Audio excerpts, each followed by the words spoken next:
शांति अनुभव गाथा। इस पुस्तक में आज हम जो अनुभव पढ़ने वाले हैं उन अनुभवों के आधार पर वीडियो के अंत में आपको एक सवाल पूछा जाएगा जिसका उत्तर आपको कमेंट बॉक्स में देना है। तो अनुभवों को ध्यान से सुनिएगा। तो आज हम इन अनुभवों में पढ़ेंगे नितन अर्थात बिना तन। इस विषय पर ब्रह्मा कुमार नितिन भाई सायन मुंबई अपने अनुभव इस प्रकार सुनाते हैं। तो चलिए आज हम इसे पढ़ते हैं। सेवा केंद्र के आसपास कई बार पानी भर जाता था। उस गंदे पानी को पार करके भी सेवा केंद्र पर मुरली सुनने पहुंच जाता था। दादी बृजेंद्रा कहती थी, इतने गंदे पानी में से आने की क्या ज़रूरत थी, घर में मुरली पढ़ सकते थे। मैं कहता था, मान लो इसी बिल्डिंग में मैं ऊपर के किसी माले पर रह रहा होता तो अपने घर तो आता ना, बेशक गंदा पानी भरा होता तो सेवा केंद्र भी तो मेरा घर ही है। मैंने आज तक सुबह शाम की मुरली मिस नहीं की। मेरा लौकिक नाम नितिन है। दादी बृजेंद्रा मुझे नितन कहती थी, जिसका अर्थ है बिना तन। दादी बृजेंद्रा अव्यक्त हो गई तो दादी प्रकाशमणि मुंबई में मुझसे स्पेशल मिली और कहा, नितन तुम चिंता नहीं करना, यह दादी बैठी है, कोई भी बात हो दादी को आकर कह सकते हो। चिपक गया बाबा से। मैं नवंबर सन 1962 में ज्ञान में आया। सन 1963 में पहली बार दादी बृजेंद्रा मुझे मधुबन लेकर आई थी। मेरे पास पैसे नहीं थे, दादी ने ही टिकट बनवा कर दी थी।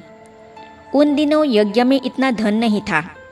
दादी ने रास्ते के लिए उबले आलू लिए, नमक काली मिर्च डालकर रोटी के साथ पहले मुझे खिलाए, फिर खुद भी खाए। इस प्रकार दादी का जीवन बहुत सादा और तपस्यामय था। बाबा कहते थे, मैं मैग्नेट हूँ। पहली बार जब बाबा को देखा मुझे पता ही नहीं पड़ा मैं कब बाबा को चिपक गया। 5 मिनट ऐसे ही चिपका रहा। तब बाबा ने थपथपा के उठाया। रमेश भाई के हाथ मुझे बाबा रोज़ फल भेजते थे। एक बार पहाड़ी पर चढ़ने के कारण मेरी नक्सुरी फूटी थी, अर्थात नाक में से खून निकलना। दादी ने मुझे कहा, आराम करो। मैं आराम करने चला गया। उस दिन हिस्ट्री हॉल की छत पर बाबा ने पिकनिक रखी थी। उसमें समोसा चाय आदि का प्रबंध था। बाबा ने पूछा, वो बच्चा कहाँ है? दादी ने बताया तो बाबा बोले, यज्ञ में बच्चे ने खून दिया है, बाबा 1000 गुणा देगा। फिर बाबा ने संतरी दादी को कहा, घी में सूखा मेवा पीसकर डाल देना, सुबह योग के बाद बाबा बच्चे को खिलाएगा। बाबा ने कहा, बच्चे रोज़ योग के बाद बाबा के पास आना। जितने दिन रहा बाबा ने रोज़ घी और मेवा खिलाया, उससे बहुत ताकत भर गई। सांख्यिकी में हुआ होशियार। प्यारे बाबा के ज्ञान में आने से जो एकाग्रता की शक्ति आई, उस कारण मेरा सांख्यिकी अर्थात हिसाब किताब बहुत अच्छा था। मुझे अधिकारी के पद के लिए 10 बार ऑफ़र आई, लेकिन मैंने मना कर दिया क्योंकि बंधन आ जाएगा, स्टाफ संभालना पड़ेगा।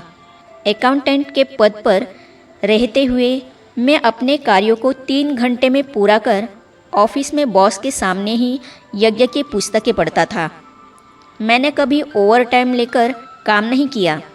मेरे से पहले वाला अकाउंटेंट 8 घंटे काम करके भी ओवर टाइम करता था और फिर भी काम बाकी पड़ा रहता था।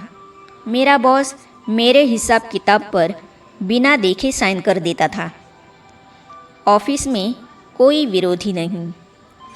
ऑफिस में हर रोज़ 2 समय 10-10 मिनट में स्टाफ को शुभ भावनाओं का योगदान देता था, जिस कारण कोई भी मेरा विरोधी कभी नहीं हुआ। उन दिनों कंप्यूटर नए नए आए थे। उसकी ट्रेनिंग 5:30 के बाद होती थी। मैंने कहा, मैं 5:30 के बाद रुकूंगा नहीं। किताबें पढ़कर मैंने कंप्यूटर सीखा और सारा हिसाब कंप्यूटर में कन्वर्ट कर दिया। एक्सेल में मेरी मास्टरी हो गई थी। जब रिटायर हुआ बॉस ने कहा, अभी तक मैं आपका बॉस था, पर अब आप मेरे स्टाफ नहीं रहे, रिटायर हो गए हो, इसलिए मैं हाथ नहीं मिलाऊंगा। उस लायक मैं नहीं हूँ। आपकी स्टेज मेरे से कई गुना ऊंची है। आपको प्रणाम करता हूँ। स्टाफ की बहनों ने पाँव पकड़े और नमस्कार किया। वे रोई और कहा, अब हमारा ध्यान कौन रखेगा? मैंने कहा, बॉस है ना। उन्होंने कहा, बॉस अपनी जगह है, आप अपनी जगह।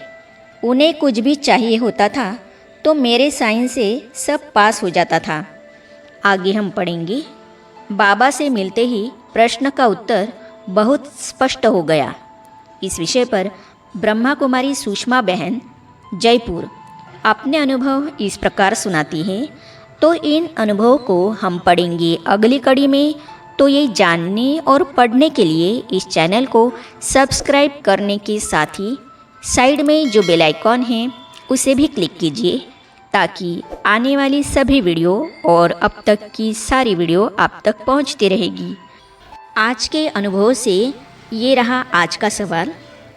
ब्रह्मा कुमार नितिन भाई जी की किसमें मास्टरी हो गई थी? Option A Excel, option B सांख्यिकी। अपना सही जवाब कमेंट्स में अवश्य लिखिएगा। ओम शांति।